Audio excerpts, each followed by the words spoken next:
গত পরশু গণস্বাস্থ্যনগর হাসপাতালে চিকিৎসাধীন বৈষম্য বিরোধী ছাত্র আন্দোলনের দুজন সমন্বয়ক নাহিদ ইসলাম এবং আসিফ মাহমুদকে ডিবি তুলে নিয়ে যায়। একই দিনে আবু বকর মজুমদারকেও তারা নিজেদের হেফাজতে নেয় এবং পরদিন সার্জিস আলম এবং হাসনাত আবদুল্লাহকে ডিবি তুলে নিয়ে যায়। গতকাল ভোর রাতে বৈষম্য বিরোধী ছাত্র আন্দোলনের আরেকজন সমন্বয়ক নুসরাত তাবাসসুমকে মিরপুর থেকে তুলে নেয় ডিবি। এই 6 জন সমন্বয়ককে রেখে আজ সন্ধ্যার পর একটা সংবাদ সম্মেলনের আয়োজন করে এবং সংবাদ সম্মেলনের আয়োজন করা হয় ডিবি কার্যালয়ে। ডিবি কার্যালয়ে আয়োজিত এই সংবাদ সম্মেলন থেকে বৈষম্য বিরোধী ছাত্র আন্দোলনের সকল কর্মসূচি প্রত্যাহার ঘোষণা করা হয়। একটা লিখিত বক্তব্য পড়েন নাহিদ ইসলাম এবং এই লিখিত বক্তব্যের নিচে 6 জন সমন্বয়কের স্বাক্ষর রয়েছে। এই 6 জন সমন্বয়কে তুলে নিয়ে যাওয়ার কারণ হিসেবে ডিবি বলেছিল তারা যেহেতু নিরাপত্তাহীনতায় ভুগছেন তাই তাদেরকে সেফ কাস্টাডিতে নেওয়া হয়েছে ডিবি কার্যালয়ে। একই কথা বলেছিলেন স্বরাষ্ট্রমন্ত্রী এবং আজকে এই সংবাদ সম্মেলন আয়োজনের নাটক করা হলো, যার মধ্য দিয়ে এই 6 জন সমন্বয়কের মাধ্যমে বৈষম্য বিরোধী ছাত্র আন্দোলনের সকল কর্মসূচি প্রত্যাহার ঘোষণা করানো হয়েছে। তাহলে কি আন্দোলন এখানেই শেষ হয়ে গেল? বৈষম্য বিরোধী ছাত্র আন্দোলনের কেন্দ্রীয় সমন্বয়ক 65 জন, যাদের মধ্যে 6 জন ডিবি কার্যালয়ে আয়োজিত এই সংবাদ সম্মেলন নাটকে অংশ নিয়েছেন। বাধ্য হয়েছেন তারা, অবশ্যই তারা বাধ্য হয়েছেন, তাদেরকে বাধ্য করা হয়েছে এই সংবাদ সম্মেলনে এই বক্তব্য উপস্থাপন করতে এবং যে লিখিত বক্তব্যটা নাহিদ ইসলাম পড়েছেন সেখানে স্বাক্ষর করতে। কিন্তু এখনও আরও 59 জন সমন্বয়ক আছেন এবং এদের মধ্যে অন্তত 3 জন সমন্বয়কের বক্তব্য আমি পেয়েছি। অর্থাৎ এই সংবাদ সম্মেলনে পরবর্তী সকল কর্মসূচি প্রত্যাহারের যে ঘোষণা দেওয়া হয়েছে তার প্রতিক্রিয়ায় তারা কি বলছেন সেটা আমরা একটু দেখে নিই।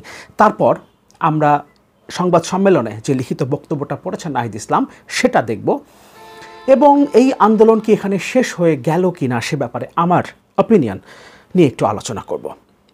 মাহিন সরকার তিনি তার ফেসবুকে একটা পোস্ট করেছেন, সারা বাংলার ছাত্র সমাজ অস্ত্রের মুখে জিম্মি করে বিবৃতি নেওয়ার এই ঘৃণ্য উদ্যোগকে প্রত্যাখ্যান করছে। কর্মসূচি আসছে, তিনি জানিয়েছেন কর্মসূচি আসছে। আব্দুল হান্নান মাসুদ আরেকজন কেন্দ্রীয় সমন্বয়ক বৈষম্য বিরোধী ছাত্র আন্দোলনের, তিনি বলছেন ডিবি কার্যালয়ে সমন্বয়কদের জিম্মি করে ব্ল্যাকমেইল করে এই লিখিত বক্তব্য পাঠ করানো হয়েছে। অস্ত্রের মুখে জিম্মি করে বিবৃতি আদায় ছাত্র সমাজ মেনে নেবে না। এবং রিফাত রশিদ বৈষম্য বিরোধী ছাত্র আন্দোলনের আরেকজন সমন্বয়ক, তিনি বলছেন জিম্মি করে অস্ত্রের মুখে ডিবি অফিসে হাতে স্ক্রিপ্ট ধরিয়ে জোরপূর্বক যে বিবৃতি দেওয়া হয়েছে তা এদেশের ছাত্র সমাজ প্রত্যাখ্যান করছে। বিবৃতিতে কি বলা হয়েছে? একটা খুব সংক্ষিপ্ত লিখিত বক্তব্য। মূল বিষয়টি হচ্ছে এখানে 6 জন সমন্বয়কের স্বাক্ষর। নাহিদ ইসলাম এই বিবৃতিটা পড়েছেন। এখানে বলা হচ্ছে কোটা সংস্কার আন্দোলন ও তার প্রেক্ষিতে উদ্ভূত পরিস্থিতিতে অনেকেই অপ্রত্যাশিতভাবে আহত এবং নিহত হয়েছেন। তাছাড়া রাষ্ট্রীয় স্থাপনায় অগ্নিসংযোগ সহ নানা সহিংস ঘটনা ঘটেছে। আমরা এ সকল অনাকাঙ্ক্ষিত ঘটনার তীব্র নিন্দা জানাই এবং সুষ্ঠু তদন্ত সাপেক্ষে দ্রুত বিচারের দাবি জানাচ্ছি। আমাদের প্রধান দাবি ছিল কোটার যৌক্তিক সংস্কার, যা ইতিমধ্যে সরকার পূরণ করেছেন। এখন শিক্ষার সুষ্ঠু পরিবেশ নিশ্চিত করার লক্ষ্যে দ্রুত শিক্ষা প্রতিষ্ঠান খুলে দেওয়ার জন্য সরকারের প্রতি জোর আহ্বান জানাই।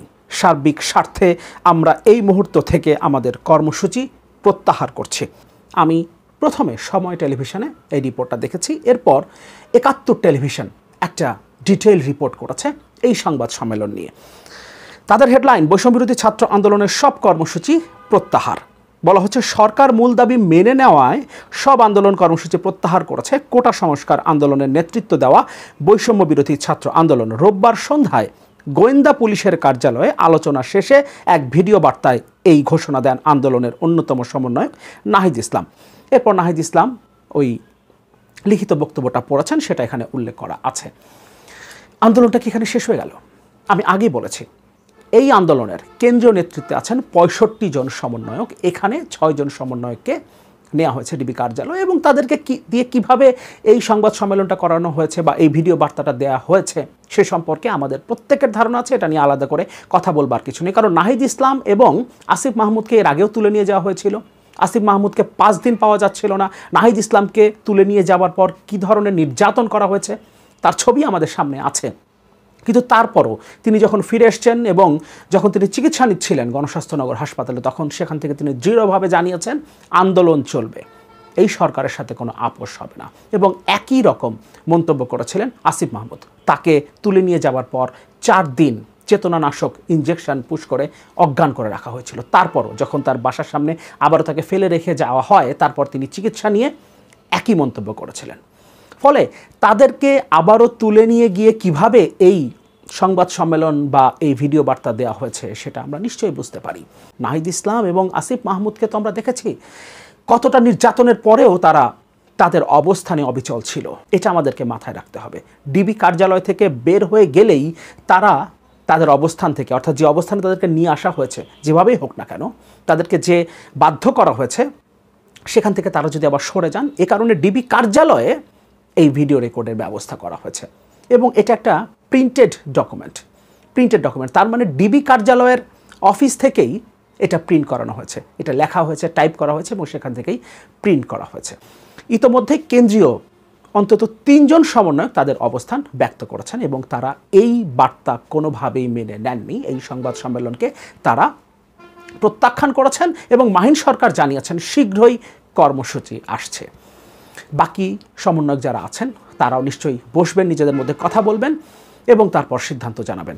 সবচেয়ে বড় বিষয় হলো যে আন্দোলনটা শুরু হয়েছিল কোটা সংস্কারের একটা ন্যায্য দাবিতে, শিক্ষার্থীদের একটা ন্যায্য দাবিতে।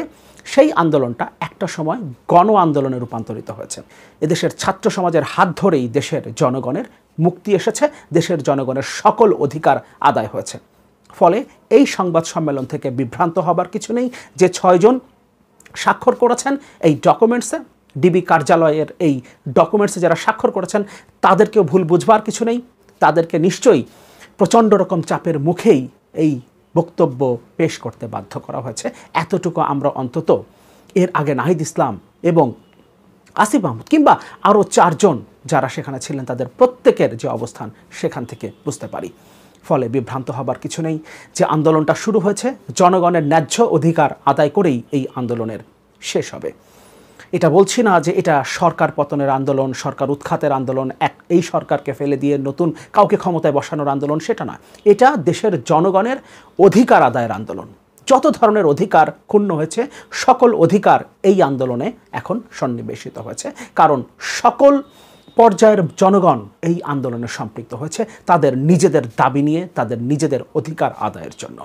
সামনের দিনে নিশ্চয়ই জনগণের অধিকার আদায় হবে এবং শিক্ষার্থীরাই সেই আন্দোলনের নেতৃত্ব দেবে।